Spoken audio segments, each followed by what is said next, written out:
What's up, you guys? Today is Veterans Day. It is 11/11/15. And as usual, it's Alice. And Taylor.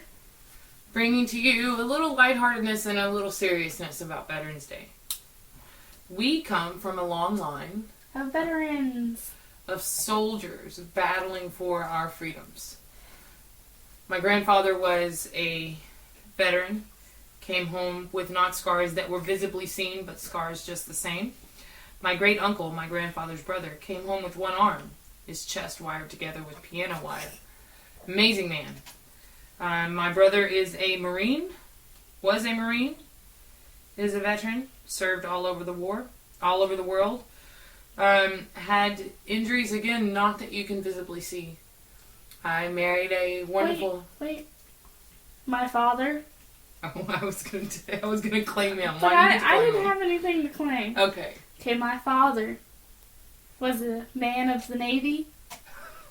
He was a wondrous man.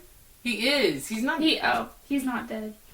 He is a wondrous man, and he, let alone, has scars that are visibly seen and also not seen. I can't do it as well as you can. I think that what we forget most of all about war and about combat and about military service is that everyone comes back different.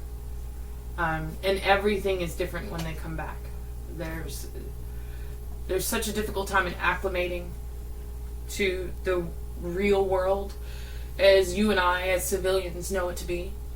And sometimes that acclimation takes a whole lot longer. I know for a fact that a lot of veterans, a lot of former military turn to other ways of dealing with that acclimation. And that's unhealthy. But there aren't services provided. There's not safe spaces provided. And relationships become difficult. And life in general becomes difficult for our military men and women. And then in turn, you don't think about the families and what they're going through, not only because of the distance and the absence of that important role that that person would play if they were there and physically there, but also when they come back, it's not just an acclimation of that military person into the real world, but it's adjusting the familial life of the wife, of the children, to the new temperament or the new character or the new ups and downs of that military personnel. And a lot of people don't see that. You see a normal person walking, 2 good legs, 2 good arms, and you don't realize that there are scars there that just are not seen. Taylor's aware because my husband is, and her father is, the scars that are covered with clothing are not the ones that impact our lives the most. The ones that are on the inside, that affected the way he thought about the world and the way he saw the world and the way he interacts with the world and the way that we have to deal with anxiety now and things of that nature. It's very difficult some days. It's a roller coaster. Okay, Rita. This is my soapbox issue. I could do this all day long. You went on a rant, man. I do, because I think that we don't have enough. I think that we don't do enough, and I think that we don't see enough, and I think there are not enough open mind. Everybody's closed mind, and I think you look fine, so you are fine, and that's not the reality of it. I mean, but that's again with everyday people, though. Like, me and you, we don't have, we have scars that are visibly seen, but we also have emotional scars. But you have to realize that it's not just military people who have those not visibly seen scars. But still, I know it's Veterans Day. But whenever, one thing that aggravates me about whenever veterans come back is that not many places will hire them. I mean, I know that being a janitor wasn't their first job, but whenever our principal today was like, let's take a moment to thank the men and women who served our country that work for the school, he named one teacher and the rest of them were the janitorial staff, and I was like, that's really cool. But it's, again, I feel really bad that many people don't have those as wide a variety of options for coming back into the real world without a real job. Well, and the flip side of that coin, I'm going to play devil's advocate, is that that's the job that's the job that individual chose because there's little interaction.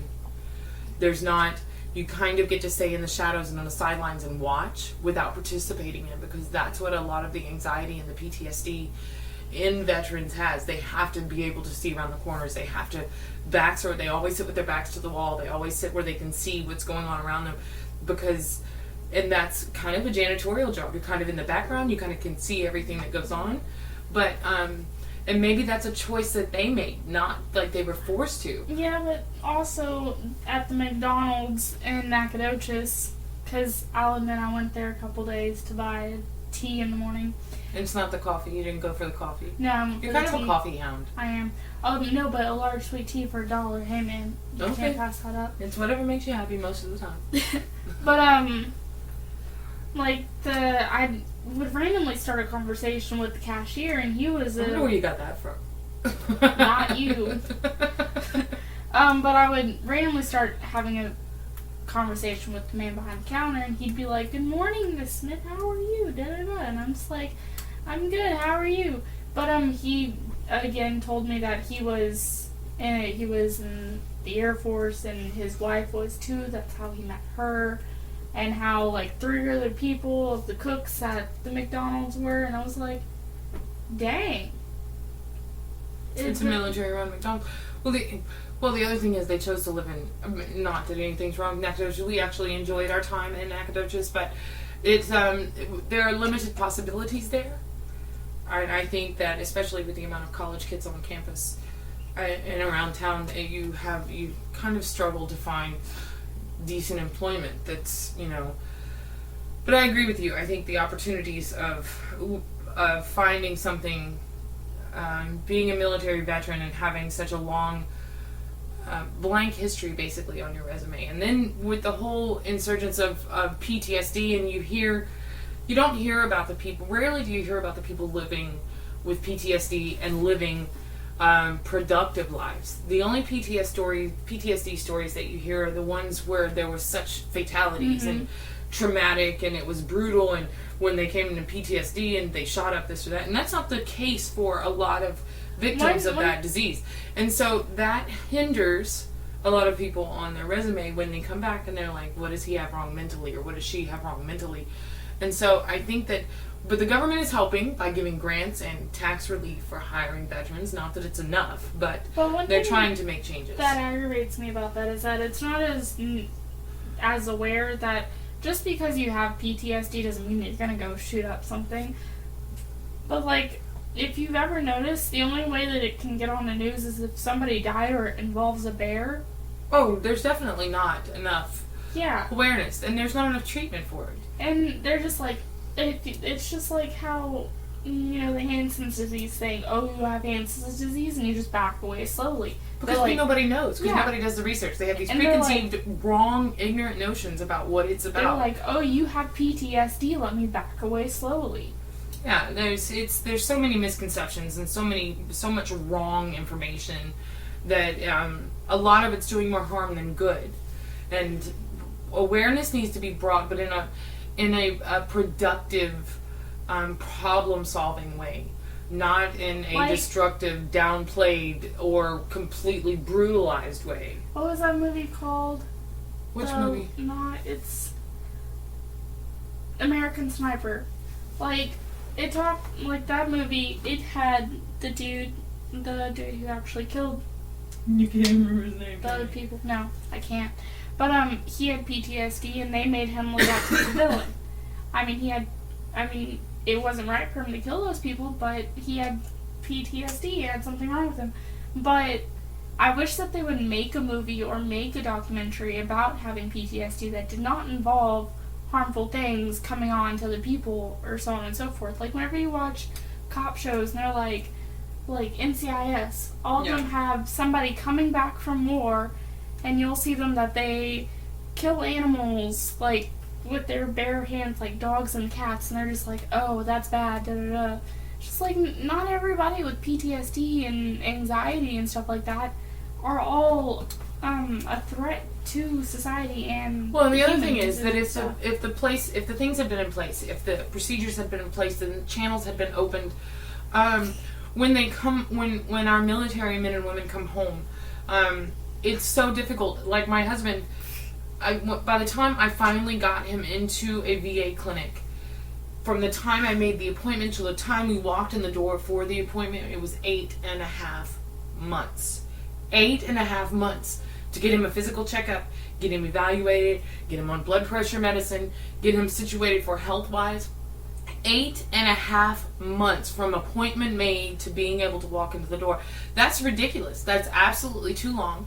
These men and women have served and sacrificed so that we could have the freedom, so that Taylor and I could do a silly podcast with absolutely no meaning just because it makes us happy and we hope that somebody listens to our opinions. Or so that I can go, as a female, teach children at a public school, and so that those little girls that are sitting there know that they have a right to voice their opinions and can one day be a leader of the free world. These are what our men and women fight for, so that we can all have opinions and freedom of voice and own homes and work and make money.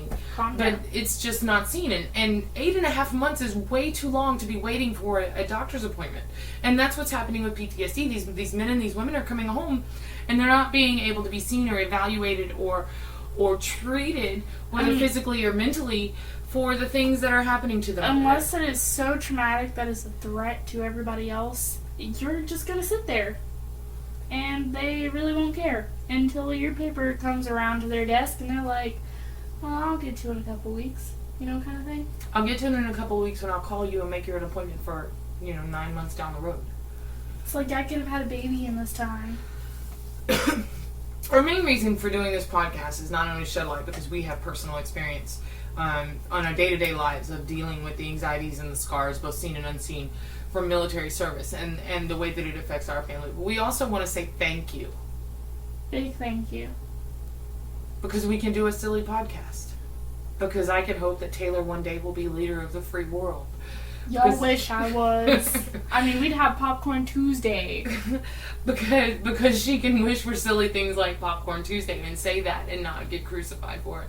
Because one day my grandchildren will have a voice and not be shut down because they are a certain color or a certain heritage, or because they have a different thoughts or ideas than, everyone around them.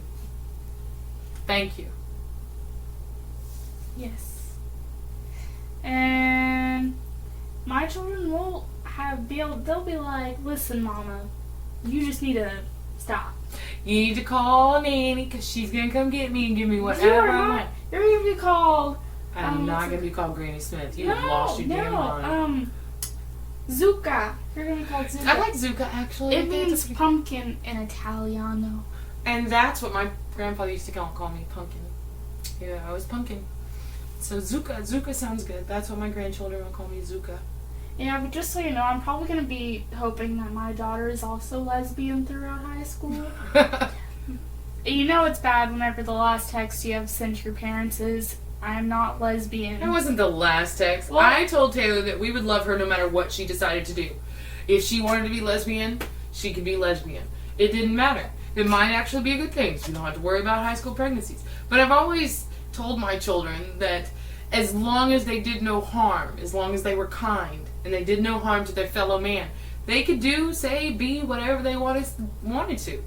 Just do no harm. Put kindness into the world. That was the only thing that I ever ask of them. Yeah, I know.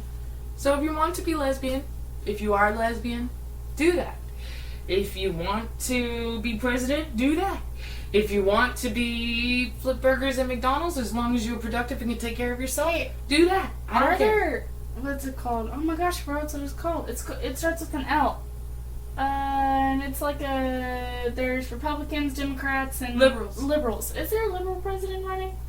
I don't know. Or is there even one? I don't know. Oh. We are running out of time, and I just wanted to say, please forgive us for please forgive me for my soapbox rant, but I'm very impassioned about the subject. I try.